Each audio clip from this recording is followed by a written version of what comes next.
Sidang lanjutan, saling klaim lahan di Jalan Tanjung Sari 47 Surabaya, penasehat hukum, Michael Tabana, selaku penggugat menghadirkan saksi yakni, David Aryani Baim mantan lurah yang menjabat pada era 2010 hingga 2013. Di persidangan, pada inti keterangannya, David Aryani Baim, mengatakan, dalam dokumen di kelurahan saat dirinya menjabat sebagai lurah tidak ada dokumen peralihan hak dari yayasan ke Pemkot Surabaya. David Aryani Baim menjelaskan bahwa tanah-tanah yang telah bersertifikat itu sudah tidak lagi dibutuhkan keterangan lurah. Saya tidak tahu ada peralihan hak dari yayasan ke Pemkot Surabaya, ujarnya. Terkait panitia 9 yakni, pembebasan lahan saat itu dirinya belum menjabat sebagai lurah sehingga, saya tidak tahu. Lebih lanjut, ahli waris membuat laporan surat kehilangan petok D nomor 1538 dengan luas 0,380 atau 3.800 meter persegi kemudian peralihan demi peralihan hingga tanah ke ahli waris Haji Hasan. Untuk diketahui Haji Hasan meninggalkan waris dirinya masih menjabat sebagai lurah. Maka ahli waris mengajukan permohonan surat-surat ke BPN, ahli waris kala itu mengurus untuk meningkatkan status tanah. Saksi juga mengaku, saat ahli waris mengurus permohonan, dirinya melakukan pengecekan pada buku desa, terawangan desa, buku kretek serta cek lokasi di lapangan. Saksi menjelaskan, tidak ada dokumen yang tercatat di kelurahan kalau aset Pemkot Surabaya. Malah menurut saksi, telah tercatat tanah kas desa dan tidak tercatat terkait pembebasan tanah di Tanjung Sari. Dari Pengadilan Negeri Surabaya, jurnalis Basudewa TV menyampaikan. Yang disampaikan oleh mantan lurah tadi, Bang. Iya.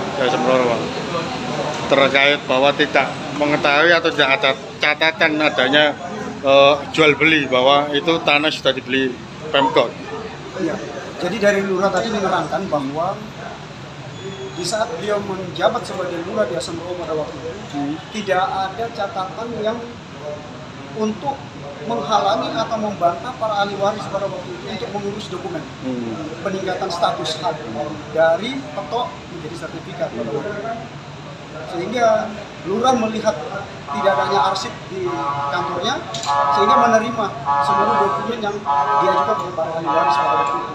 Sehingga lurah mengeluarkan riwayat asal usul tanah tersebut yang kita sudah uraikan tadi dari persidangan. Berarti keterangan saksi ini menguatkan istilahnya upaya jenengan ini? Sangat menguatkan, karena saksi ini kan yang mengalami.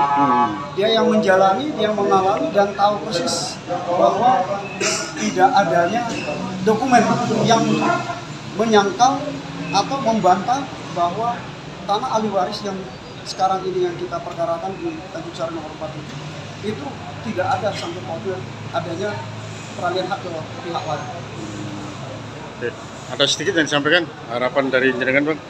Harapan kita seperti yang saya sampaikan tadi, surat wali kota tahun 1988 tertanggal 7 Oktober, di mana wali kota tersebut mengembalikan tanah rakyat yang salah diklaim oleh pemerintah kota.